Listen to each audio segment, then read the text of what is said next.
5 jours que le roi du Maroc, Mohamed VI, est en visite officielle en Côte d'Ivoire, le chef de l'État ivoirien et son épouse lui ont rendu aujourd'hui une visite dans sa résidence à Cocody. 6e conférence de l'Union africaine, elle démarre le lundi prochain à Abidjan. La délégation de l'Union africaine a été accueillie cet après-midi par le Premier ministre Daniel Kablan-Duncan. De nombreux feux tricolores sont en panne à Abidjan. Cela cause des embouteillages interminables et des accidents à longueur de journée. Les causes de ces dysfonctionnements dans ce journal. Hors de nos frontières, en République démocratique du Congo, le gouvernement affirme avoir déjoué un complot contre le président Joseph Kabila. Voilà pour les points forts de l'actualité de ce samedi. Bonsoir à vous et bienvenue à ce journal sur RTI 1. 3e revue de la mission du Fonds monétaire international en Côte d'Ivoire. Il est question de faciliter l'accès du pays au crédit. La mission du FMI a été reçue dans la matinée de ce samedi par le chef de l'État Alassane Ouattara. C'est un reportage de Viviane Aïma. Les indicateurs de l'économie ivoirienne sont bons. C'est l'observation faite par la mission du FMI présente en Côte d'Ivoire pour effectuer la 3e revue dans le cadre de la facilité des crédits démarrée en novembre 2011.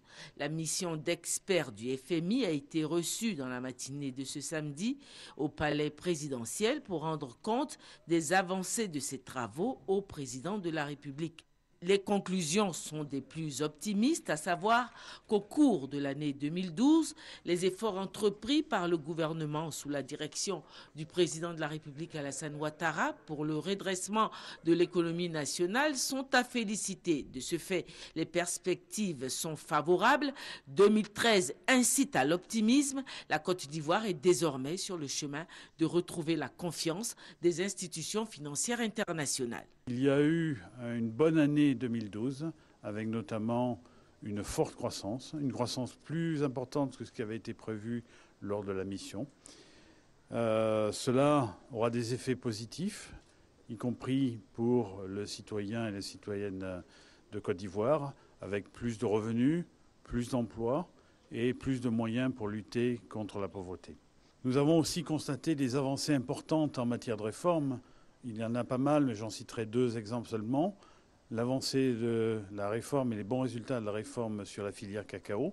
Et puis aussi un certain nombre de réformes pour améliorer le climat des affaires et faciliter l'engagement du secteur privé au soutien de la croissance en Côte d'Ivoire. Et à cet égard, nous sommes très confiants que les bonnes perspectives que nous voyons pour 2013 se termineront par des bons résultats en fin d'année sur 2013. Autre rencontre au sommet de l'État, des ministres ivoiriens et leurs homologues marocains ont eu une réunion de travail et d'échange. Le chef de l'État ivoirien a invité ses ministres à s'inspirer de l'exemple marocain dans des domaines qui se sont modernisés ces 20 dernières années. Viviane Aïma. Dans le cadre du séjour du roi Mohamed VI en Côte d'Ivoire, qui se poursuit, une réunion ministérielle s'est tenue ce vendredi après-midi au palais présidentiel.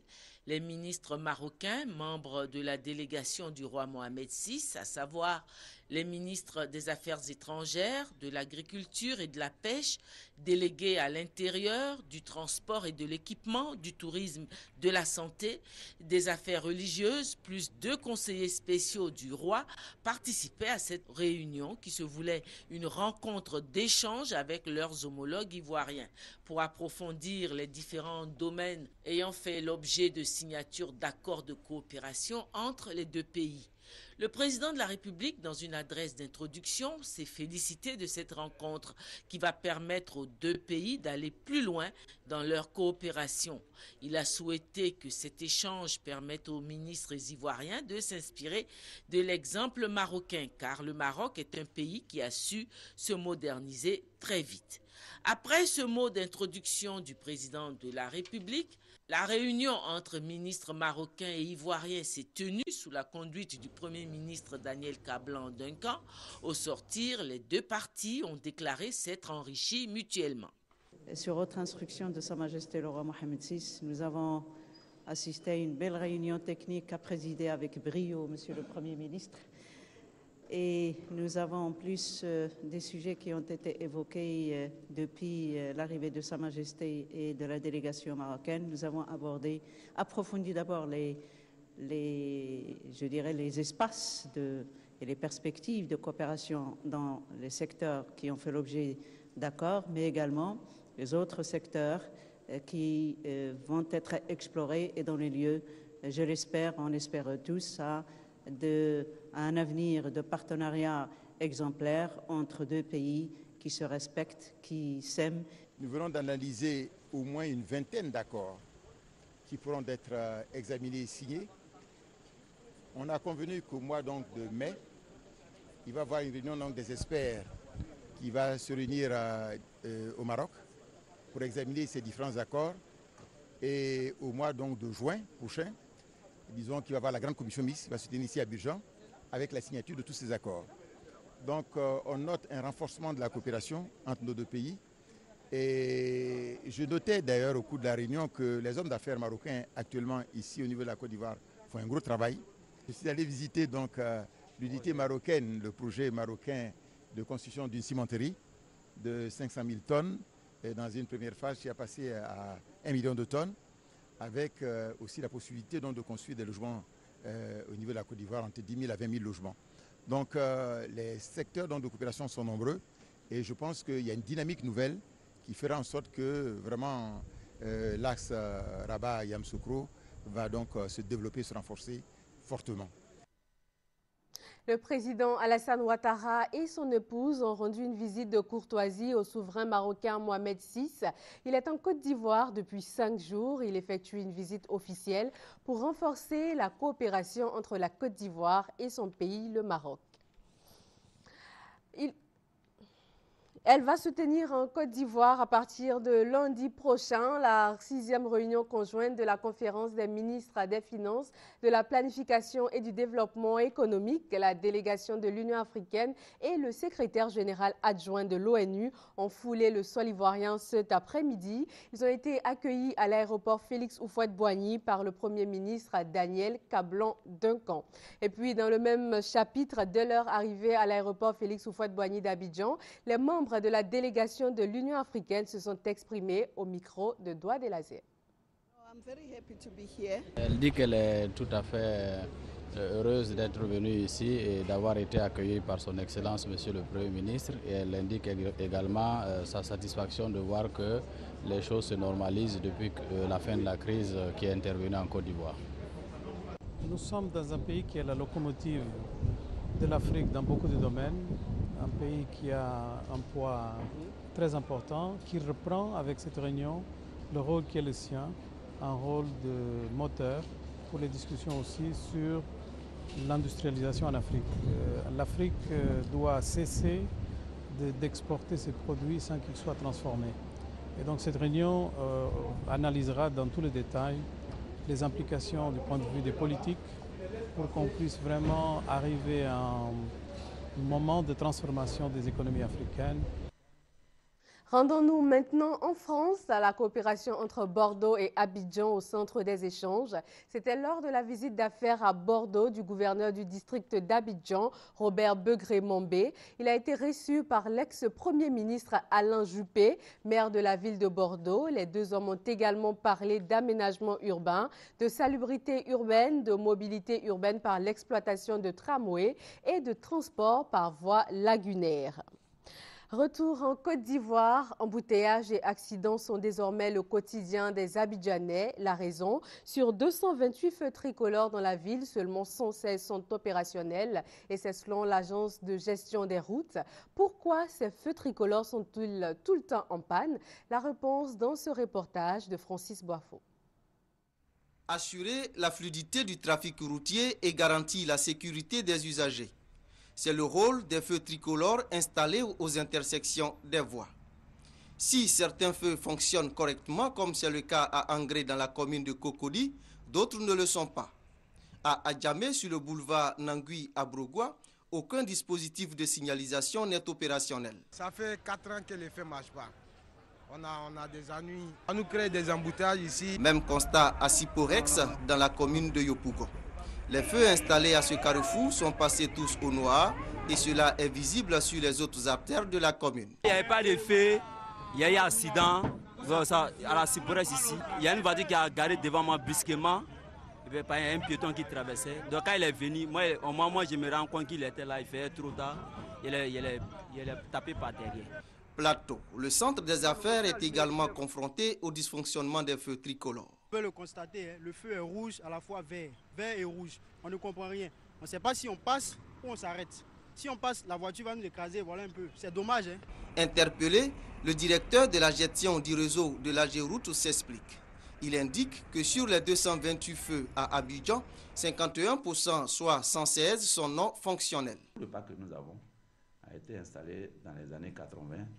Les pièces que nous disposons n'existent même plus dans les pays développés. Le Fonds d'entretien routier a mis en place un budget pour faire l'étude du système intelligent, qui est totalement différent de l'ancien système que nous avons. Par la suite, cette étude va aboutir à la mise en place progressive des feux intelligents.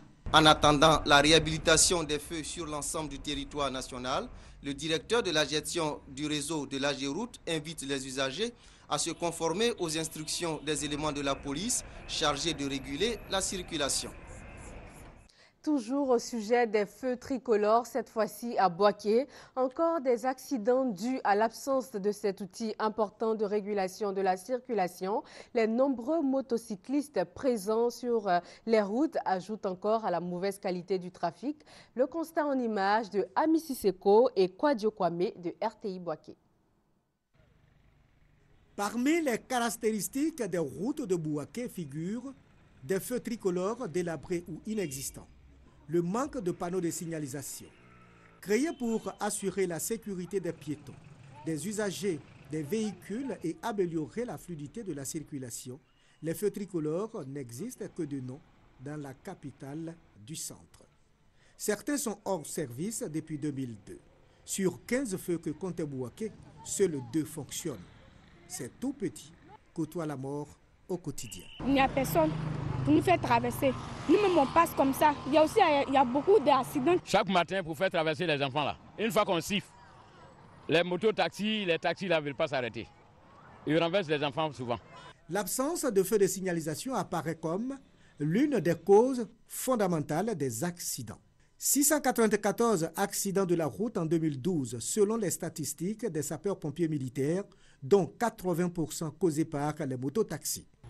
La priorité à droite, qui est une courtoisie en matière de circulation routière, manque cruellement sur les routes. Les sens interdits ne sont pas respectés non plus. La majeure partie de tous ceux qui roulent aujourd'hui à Boaké ne connaissent pas le code de la route. C'est un. Et de 2, il faut leur donner une nouvelle éducation par rapport aux feux tricolores. Ils ne connaissent même pas même. Il y en a même qui n'ont jamais vu les feux tricolores. Pour la sécurité de tout un chacun, on a besoin des feux tricolores.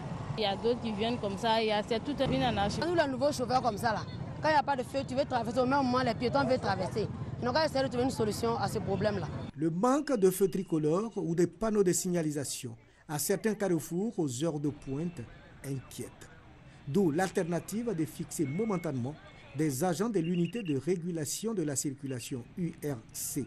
Parfois, ceux-ci ne sont pas épargnés par les accidents de la route. Dans ces conditions, sommes-nous certains de sortir et de rentrer sains et saufs? Il est impérieux que les responsables de la gestion du patrimoine routier se manifestent surtout en cette période de fête. Parlons santé, c'est aujourd'hui la journée mondiale de lutte contre la tuberculose. Les cas dépistés sont passés de 22 000 en 2011 à plus de 24 000 en 2012. Au cours de cette journée mondiale, les médecins insistent sur le respect rigoureux des traitements, seul moyen pour prévenir cette maladie et pour en venir à bout. Reportage Beket Aliko et Delphine Blas. La tuberculose est une maladie infectieuse causée par une bactérie qui touche les poumons. En 2012, près de 2000 personnes en sont mortes. Pourtant, cette maladie se guérit à condition que le patient suive le traitement régulièrement. Les 2 premiers mois, on utilise une association de 4 médicaments. Les 4 autres mois, c'est une association de 2 médicaments. Et donc, on utilise cette combinaison qui rend efficace le traitement au bout de 6 mois. Les médicaments antituberculeux coûtent 50 000 francs CFA par malade, soit 2 milliards de francs CFA par an, pris en charge par l'État de Côte d'Ivoire et les bailleurs de fonds. Les intrants de laboratoire qui permettent de faire le diagnostic sont également acquis par l'État ou par les partenaires. En 2012, près de 24 000 malades de la tuberculose ont été dépistés. L'État encourage les Ivoiriens à faire donc le dépistage précoce. La région de Touba a accueilli la ministre de la Solidarité, de la Famille, de la Femme et de l'Enfant, Anne Désiré Ouloto. C'était dans le cadre de la célébration de la Journée internationale de la femme, les temps forts de cette rencontre de Touba avec Delphine Bla. Maïs, haricots, soja, manioc. Nous sommes à la place Siboué de Touba, transformée en marché à l'occasion de la Journée internationale de la femme. Tous les produits du dur labeur des femmes sont exposés pour attirer les visiteurs. Ces femmes sont déterminées à gagner leur vie à travers les travaux champêtres. Avec tous ces encouragements que nous recevons par nos autorités de ce pays, nous sommes debout et nous resterons debout. Il n'aura jamais faim en Côte d'Ivoire. À Touba, en plus du secteur vivrier, d'autres femmes s'intéressent au métier de la mécanique. Ce sont ces braves femmes qui ont reçu la visite du ministre de la Solidarité, de la Famille, de la Femme et de l'Enfant. Anne Ouloto leur a rendu hommage. Partout dans nos marchés, nous avons nos sœurs de Touba, nos sœurs Maouka. Elles sont toujours présentes dans le milieu du commerce, dans le milieu du vivrier, et elles se battent tous les jours à côté de leurs sœurs pour nourrir la population ivoirienne. Et nous avons voulu rendre hommage à ces femmes de Touba. Pour accompagner ces femmes rurales à lutter contre la pauvreté, un don de matériel agricole, de couture et de coiffure. Valeur 20 millions de francs CFA, un geste de la première dame Dominique Ouattara. Ces dons de la première dame s'inscrivent dans sa vision qu'elle a pour les femmes de Côte d'Ivoire en général et pour toutes les populations de Côte d'Ivoire. Elle a toujours soutenu ses sœurs en leur offrant plusieurs dons pour les encourager, pour les aider dans leurs préoccupations quotidiennes, mais tout cela pour dire que la première dame veut appuyer ses sœurs. Fait marquant la Journée internationale de la femme dans la région du Bafing, un défilé des femmes de différentes corporations, occasion de magnifier celles qui donnent la vie. Les femmes des médias mises à l'honneur par leur ministre de tutelle, Afoussiata Bamba Lamine, les a invitées à une causerie débat. Le thème « Femmes des médias, ensemble pour une Côte d'Ivoire nouvelle et réconciliée ». Les images avec Maïsako. Journée spéciale pour les femmes des médias dans l'enceinte de l'Institut des sciences et techniques de la communication, l'ISTC. La ministre de la Communication, Afoussiata Bamba Lamine, a félicité pour leur travail les femmes qui font et animent l'univers de la communication en Côte d'Ivoire. Tout en les appelant à cultiver l'humilité et la générosité, Afoussiata Bamba Lamine a encouragé les femmes du monde médiatique ivoirien à montrer l'exemple à travers leur engagement et leur talent au service de la communication pour une Côte d'Ivoire réconciliée. Autant la plume peut unir, autant elle peut diviser. Autant nos écrits, nos propos peuvent guérir, autant ils peuvent heurter. C'est pourquoi vous devez soutenir et encourager nos populations dans leur quête de paix, de réconciliation et de développement. Aux anciennes générations, telles des mères, vous avez l'obligation d'unir les plus jeunes, de les orienter, de les bercer de vos conseils et d'être la lanterne qui guide chacun de leurs pas vers les plus hauts sommets. Des pionnières de la communication ont gratifié la cérémonie de témoignages édifiants bâtis autour de leur expérience et leur passion pour le métier qu'elles exercent. D'autres dévancières et femmes de médias issues de la nouvelle génération ont également échangé sur leur parcours. Les femmes se disent dans l'ensemble honorées par cette initiative de la ministre de la Communication. C'est du jamais vu, rassembler comme ça, un ministre rassemblé des femmes de la communication Vraiment, ça me va droit au cœur. Elle connaît ce que le métier de journalisme représente. Donc elle pense que nous sommes des femmes importantes dans la société. Il y a un rôle à jouer pour les femmes de médias. Il faut que nous occupions la place et que nous puissions remplir la mission qui est la nôtre, c'est-à-dire faire vivre la communication. La ministre de la Communication, Afoussiata Bambalamine, a remercié les femmes de médias, non sans les exhorter à continuer dans le sens du travail bien fait afin d'ouvrir la voie aux générations futures. La femme et la lecture, la Bibliothèque nationale de Côte d'Ivoire a eu l'idée de faire la promotion de la lecture dans les salons de coiffure, une façon d'intéresser davantage la femme à la culture livresque. À Abidjan et à l'intérieur du pays, cette promotion de la lecture se poursuit. Direction Abengourou pour en parler avec Ali Diarasouba. Une jeune fille habillée en princesse, symbole de la cité royale d'Abengourou, pour donner le top départ de cette campagne de promotion du livre, l'opération Femmes et Lecture, œuvre de la Bibliothèque nationale de Côte d'Ivoire. Se faire belle et lire au même moment, c'est joindre à l'utile à l'agréable, d'où l'installation de ces bibliothèques dans des salons de coiffure. Pour cette opération à Abengourou, 4 salons de beauté ont bénéficié de l'installation de bibliothèques.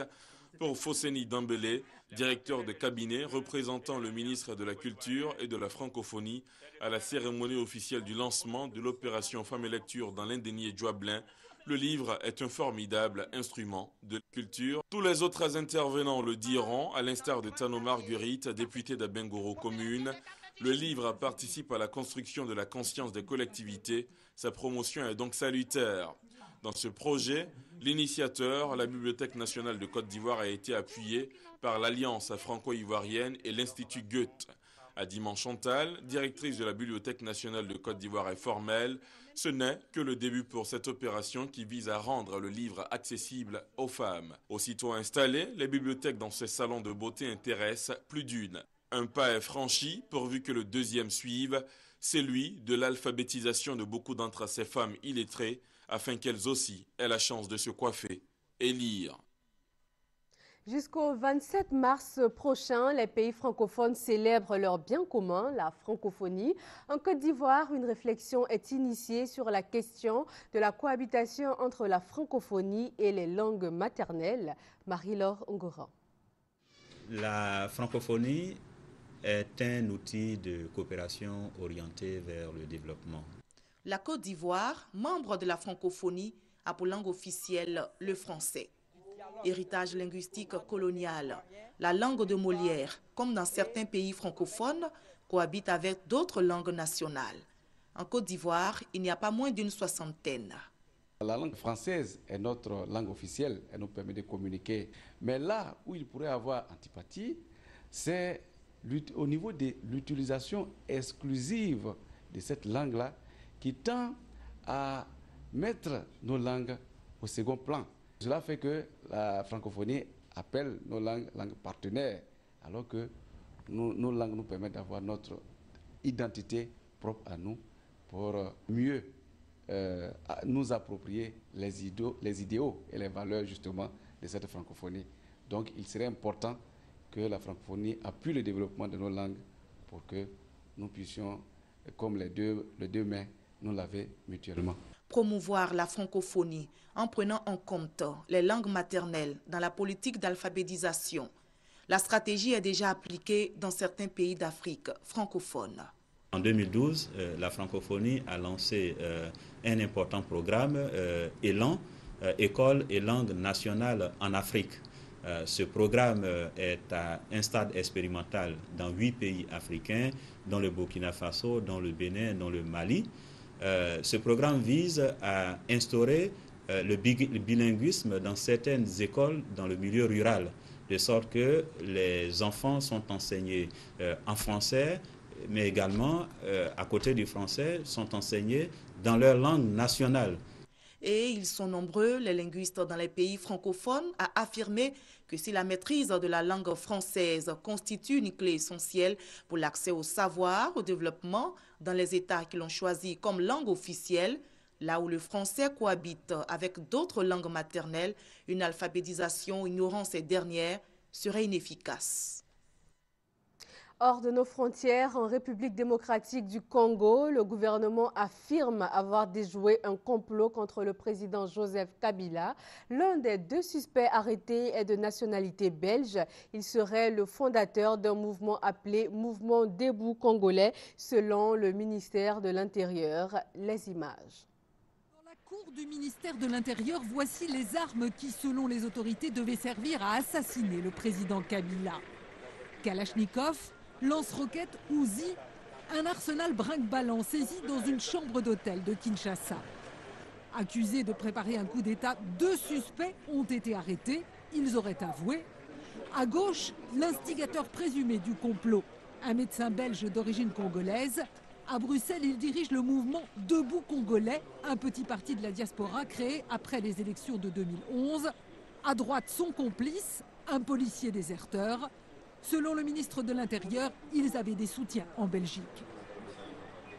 Avec l'appui du député belge, Laurent Louis, il a multiplié des réunions avec certains compatriotes congolais vivant en Allemagne et en Belgique en vue de préparer et finaliser leur projet funeste de renverser les institutions de la République en procédant à l'élimination physique du chef de l'État.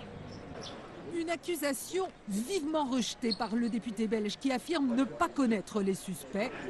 Le médecin et son complice ont été déférés devant la justice. Le pape François et son prédécesseur Benoît XVI se sont retrouvés aujourd'hui dans la résidence pontificale d'été. C'est au sud de Rome, en Italie. Revenons en images sur la messe solennelle d'intronisation du pape François. La messe et la cérémonie ont été suivies par des centaines de milliers de fidèles et de nombreux officiels, chefs d'État et de gouvernement venus du monde entier. La Côte d'Ivoire a été représentée par le ministre de la Culture, Maurice Bandama. Un mot de sport pour terminer. Les éléphants footballeurs viennent de remporter leur premier match éliminatoire du mondial 2014 contre la Gambie. Score final de la rencontre, 3-0. Voilà qui met fin à ce journal. Je vous retrouve à 6h30. D'ici là, d'autres informations sur les www.rti.ci. Excellent week-end. Bonsoir.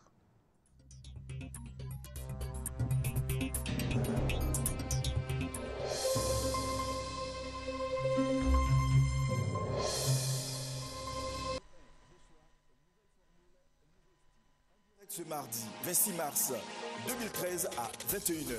Invité, le ministre de la fonction publique et de la réforme administrative. Nyamia Kona intervient sur le thème réforme administrative, quel effet sur les populations. Participez à l'émission.